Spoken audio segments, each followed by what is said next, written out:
राधे राधे मेरे प्यारे भाइयों बहनों माताओं बंधुओं। R R R Verma channel में आपका स्वागत है। आप सभी पर पितरों की कृपा बनी रहे। आज मैं स्मरण करवा रही हूँ पितृपक्ष भागवत कथा अध्याय 2। कथा सुनने से पितृ होंगे खुश, कई जन्मों पितृदोष होंगे समाप्त। बंधुओं, यदि आपने YouTube channel R R R Verma यदि अब तक सब्सक्राइब नहीं किया तो जरूर करें, लाइक करें, कमेंट में राधे राधे अवश्य लिखें। बंधुओं, आप सभी जानते हैं कि पितृपक्ष भागवत का कितना महत्व है। हे अर्जुन, आसक्ति का नाश होने के कारण ये प्रमथन स्वभाव वाली इंद्रियां प्रयास करते हुए बुद्धिमान पुरुष के मन को भी बलपूर्वक हर लेती है। श्री कृष्ण समझा रहे हैं, जहाँ आप अपनी इच्छा या आसक्ति खत्म नहीं करते वहाँ इंद्रियां आपको अपने वश में कर लेती हैं। सोचिए, कितनी ही बार ऐसा होता है कि सुख और दुख आपके वश में नहीं, बल्कि आप सुख और दुख के वश में हो जाते हैं। कभी हंसी नहीं रुकती तो कभी रोना नहीं रुकता, कभी भूख नहीं रुकती तो कभी नींद नहीं रुकती, और कभी काम वासना भी नहीं रुकती। इंद्रियों के वश में रख के जो भगवान को ध्यान में रख के जो अपने कर्म या कर्तव्य में जो ध्यान लगाता है, उसी की बुद्धि स्थिर हो जाती है। वह ईश्वर और अपने लक्ष्य के करीब हो जाता है। दोस्तों, अगली बार आप कुछ भी करें तो यह देखिएगा कि वो कार्य आपसे आपकी इंद्रियां करवा रही है या आपका क्रम वह करवा रहा है।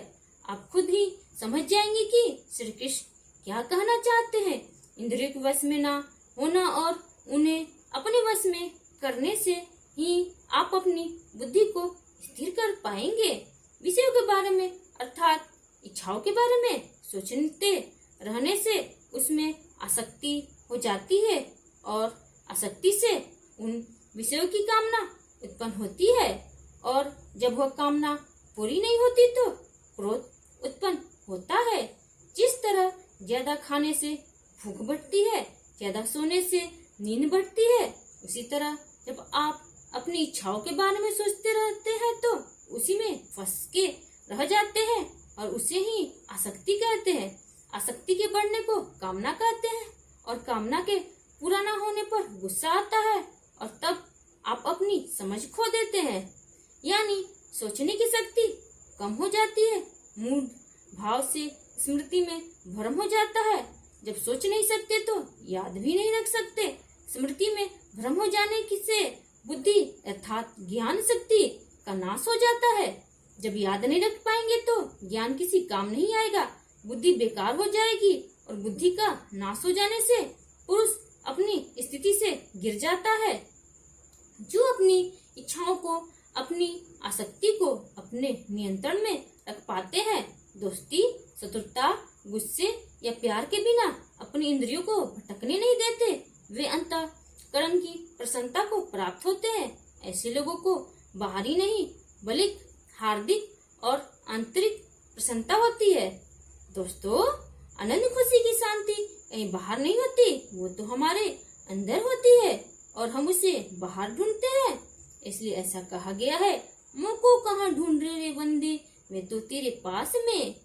अंतःकरण की प्रसन्नता होने पर अर्थात अंदर से प्रसन्न होने पर दुख खत्म हो जाते हैं और ऐसे प्रसन्नचित कर्मयोगी की बुद्धि शीघ्र ही सब ओर से हटकर परमात्मा में ही भली भांति स्थित हो जाती है। दोस्तों, आप अपने लक्ष्य के बारे में सोचिए, प्रयास कीजिए कि उसे दुनिया में सबसे अच्छा कैसे कर सकते हैं और उसे पूरा करने में लग जाइए। फल का मत सोचिए कि लक्ष्य पूरा होगा कि नहीं, बस उसे करते रहिए, फिर देखिए कि कैसी मानसिक शांति की आपको अनुभूति होती है। जो पुरुष अपने मन या अपनी इंद्रियों को नहीं जीत पाते, उनमें निश्चयतात्मिका बुद्धि नहीं होती, यानी कि वो स्पष्ट और सटीक निर्णय नहीं ले पाते। ऐसे मनुष्य के अंतःकरण से भावना भी नहीं होती। भावना रहित मनुष्य को शांति नहीं मिलती और शांति रहित मनुष्य को सुख कैसे प्राप्त हो सकता है। बीमार आदमी के लिए क्या अच्छा खाना है और क्या बुरा खाना, उसे कुछ अच्छा नहीं लगता। जो अंदर होता है वह बाहर आता ही है। जब आपके अंदर शांति नहीं होगी तब आप आनंद कभी नहीं ले पाएंगे। जैसे जल में चलने वाली नाव को वायु हर लेती है, जैसे हवा पानी में चलने वाली नाव की दिशा बदल देती है, वैसे ही विश्व में विचरती इंद्रियों में से मन जिस इंद्रिय के साथ रहता है वह एक ही इंद्रिय इस अयुक्त पुरुष की बुद्धि को हर लेती है। अगर वह क्रोध में है तो वह और कुछ नहीं सोच पाएगा, और अगर प्रेम में है तो उसे और किसी बात की सुध भी नहीं रहेगी। जिस भी इंद्रिय के वश में होगा उसे उसके अलावा और कुछ समझ नहीं आएगा। दोस्तों, इन इंद्रियों के नियंत्रण से निकलकर आप इन्हें अपने वश में करें, फिर देखिए कि आपके लिए क्या असंभव है सब कुछ संभव हो जाएगा। इसलिए यह महाबाहो, जिस पुरुष की इंद्रियों के विषय में सब प्रकार निग्रह की हुई है उसी की बुद्धि स्थिर है। यानी जिस पुरुष की अपनी इंद्रियों और उनसे होने वाले विषयों पर पूरी तरह से रोक लगा सकती है उसी की बुद्धि स्थिर है।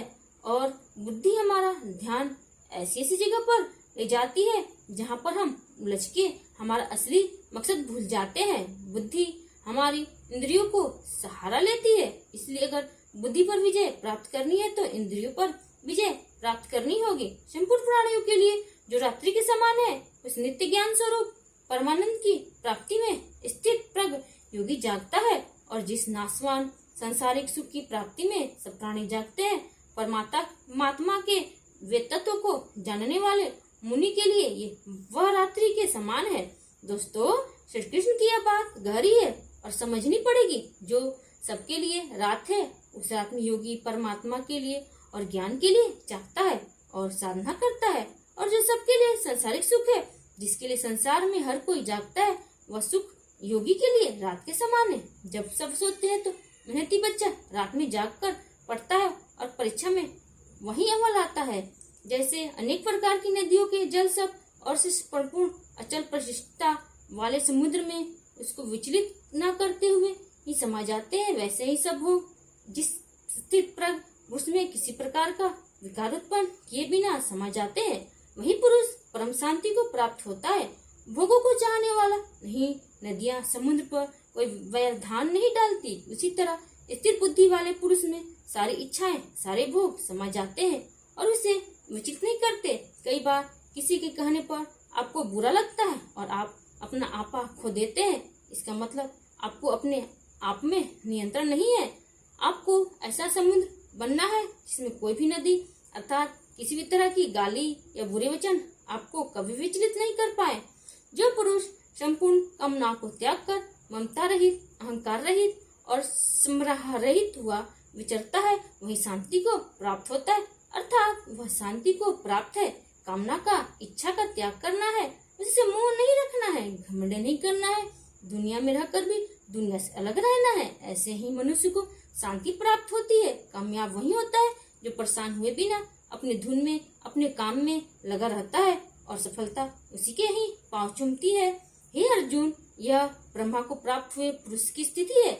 इसको प्राप्त कर कभी योगी मोहित नहीं होता और अंतकाल में ही इस ब्रह्मा स्थित होकर ब्रह्मानंद को प्राप्त हो जाता है। दोस्तों, श्री कृष्ण अर्जुन को बता रहे हैं कि जो पुरुष ऐसा करने में सफल होता है उसे ब्रह्मा की प्राप्ति होती है। ब्रह्मा का अर्थ है सबसे बड़ा सत्य, इससे आगे कुछ भी नहीं होता। श्री कृष्ण कहते हैं कि ये सारे लक्षण होते हैं वे उन लोगों को हैं जो अपनी बुद्धि को स्थिर रख कर अपने लक्ष्य को प्राप्त करते हैं। स्वाभाविक है कि अगर हम भी इन बातों को अपने जीवन में उतार ले तो हम भी अपने लक्ष्य से कभी दूर नहीं जाएंगे। भगवत गीता अध्याय 2 समाप्त हुआ।